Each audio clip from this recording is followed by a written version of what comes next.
The three types of pianos, what's best for you? You're not just going to get information today, you're going to get samples, audio samples of the three types of pianos, digital, upright, and grand piano, the same exact piece plan in all three.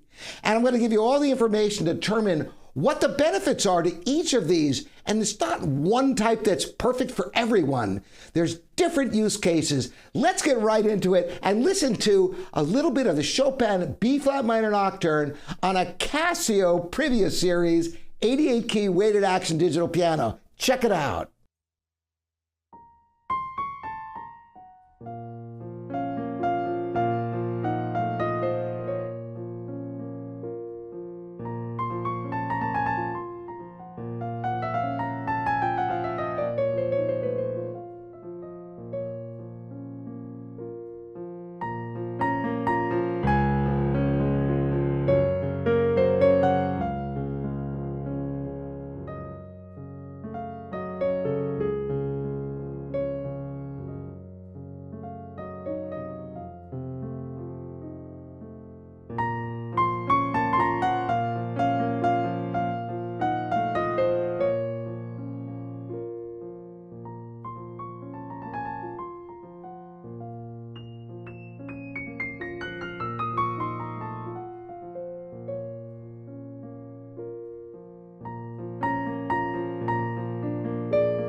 I bet a lot of you are surprised at how good that piano sounds. Well, you know, technology has come a long way, and for under $1,000, there's actually a lot of really decent digital pianos.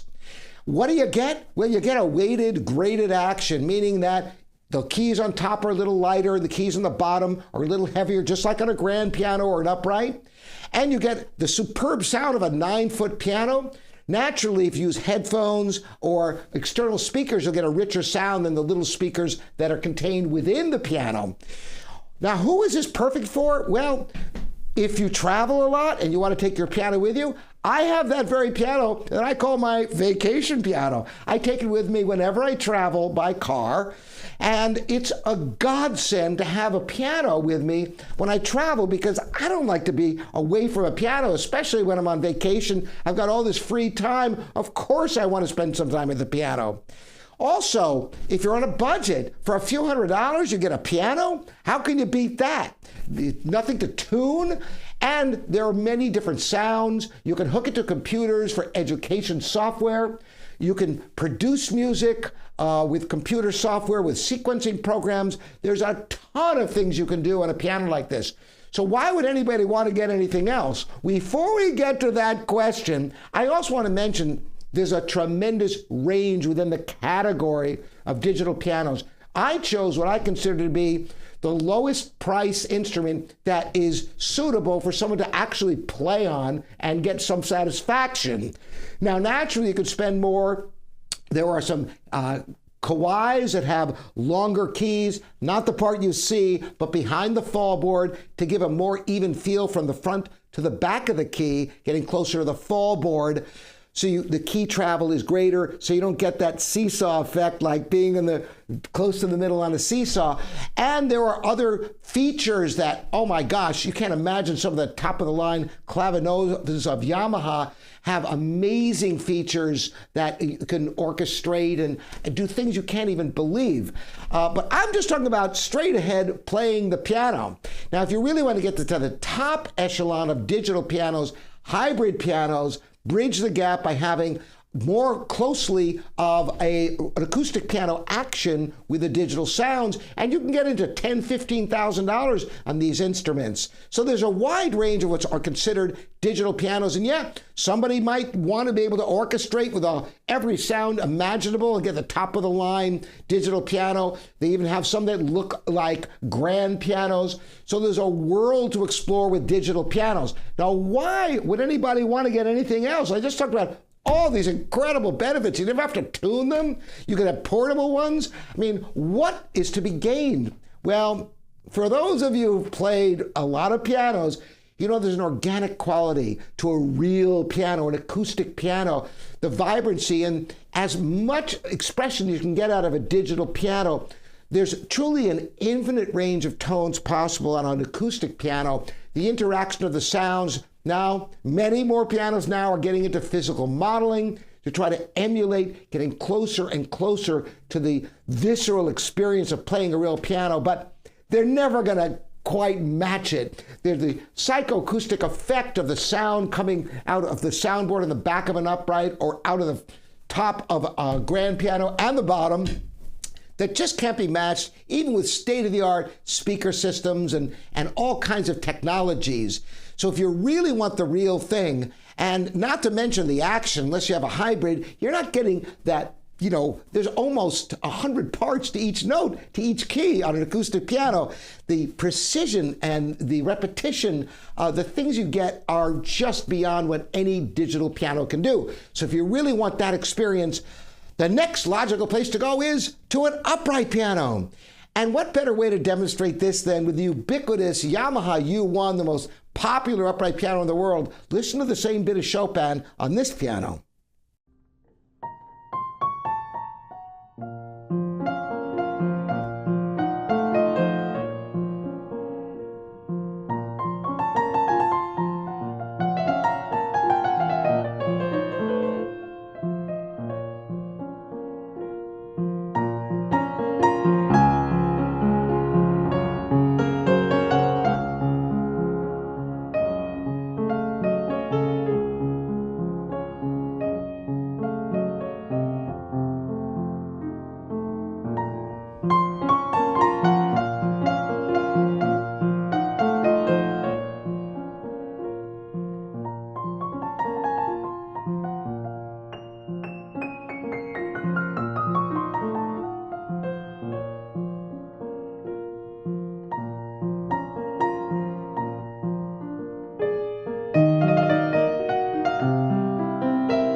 Good action, nice sound, piece of furniture that can go with pretty much anything. It's like a black mirror in your home. Now, what are some of the benefits? I just talked about them, that real organic experience. Well, what do you miss on an upright? Why would you ever have to get a grand? A grand takes up a lot of room. If you don't have a lot of space, boom, that might be the deal breaker right there. An upright might be all the piano you could possibly get. Once again, budget enters into it. To get a good quality upright compared to a good quality grand, the grand is more expensive. So space, budget, but think about this. An upright piano is unfinished on the back, so they're not very attractive. So you have to take up a certain amount of wall space. Sometimes you just don't have that wall space, and you don't want to put it up against a window. That could be damaging to the piano, the sunlight or the wind coming in if you open the windows. And a baby grand could be easier to place because they look good on all sides. You could put them any which way. So for space, sometimes a baby grand will be better. Now, why would anybody need a grand piano or a baby grand anyway? Well, think about this. Even though you have a complex action on an upright that has far more moving parts and expressive capabilities than even the best digitals, except for hybrid pianos, but since the hammers go sideways, there's a limit to the speed of repetition. You'll never be able to do this on even the finest upright. And not only that, but trills, when notes are repeating quickly, if you're getting from an intermediate to an advanced level, you will outgrow your upright no matter how fine it is. It won't be able to keep up with you, the speed of repetition. If you play the same chord twice, as a matter of fact, like this, on an upright piano, the second one will always be quieter than the first one. Those hammers just can't repeat the way in a grand piano, the benefits of gravity. Now, a tall upright can actually match the sound of a baby grand or even exceed it in some cases. But naturally, grand pianos could be much longer. But the big benefit, once again, is the action, but it goes further. Did you know that the pedals on upright pianos, on the vast majority of them, don't do what they're supposed to do, except the pedal used mostly, the sustain pedal on the right. But the middle pedal is usually a practice pedal. It makes everything quieter. On some older pianos, it might be a bass sustain holding all the notes below C, mimicking the sostenuto pedal on a grand piano that holds only selective notes as follows. Play a chord, those notes hold, but no other notes hold. But uprights don't do that. So if you're playing Debussy and Ravel and Prokofiev and other composers where you need that middle pedal, an upright is not going to provide that for you. However, once again, the benefit, having a practice pedal like that can be pretty nice, because to make it quiet, you play at night and it mutes everything with a piece of felt that goes between the hammers and the strings. So it's not a right or wrong, it's what suits you. And of course, the left pedal, which is so expressive on a grand piano, it shifts the action, so it only strikes two of the strings as closely. So you get a tonal shift. No uprights, almost no uprights do that. The left pedal usually changes the action. It makes the hammers go closer to the strings, so it's harder to play loud. It changes the feel, but it doesn't change the tone. So those are really good reasons why, for a serious player wanting the nuance of expression with all the pedals and an action that'll keep up with you, that's where we move to grand pianos. And let's listen to a Steinway M, again, the same Chopin B-flat minor nocturne.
Now you hear the real richness to the tone, and as I said, the expressiveness.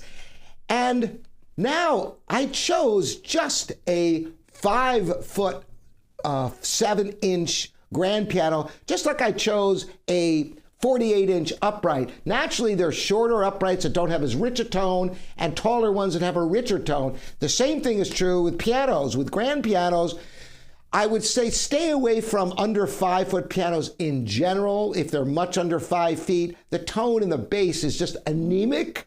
And most companies, reputable companies, don't even make, 4.5 or 4'9" or 4'10" pianos because the compromises of scale design are too great.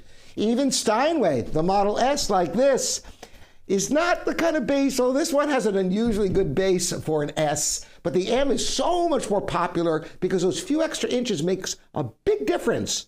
Now you go to a grand piano at 6 feet, and it's not just the bass. You get a different envelope to the sound, the shape of the tone, particularly in a tenor register, not the lowest register, but that register has an expansiveness. And yes, whenever you depress the sustain pedal, all the strings can sympathetically vibrate. So on larger pianos, the tone that you get, particularly when you press the pedal, is so rich, it opens up a whole reverberation chamber for you.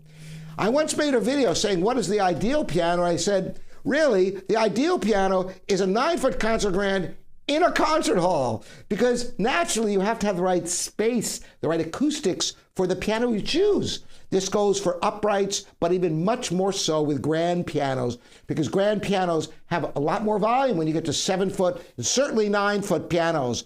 So a big recap. For people who just want a nice piano, you can play with headphones, no maintenance, you can take it with you. Digital pianos offer tremendous solutions, and there are many different ones. They can almost all be hooked to computers for music software, for music theory training and sight reading training, for being able to produce music. Fantastic the way it just plugs right into technology. But if you really want that organic experience, go for an upright. A U1 is good. There are more expensive and better uprights. There are less expensive ones if you don't have the budget for that. And finally, grand pianos, starting with baby grands and moving on up. All things being equal, if you have the space, both for the piano and for the sound, bigger is better with pianos. And of course, you could spend $250,000 on a concert grand. So there's no end to how far you can go with pianos.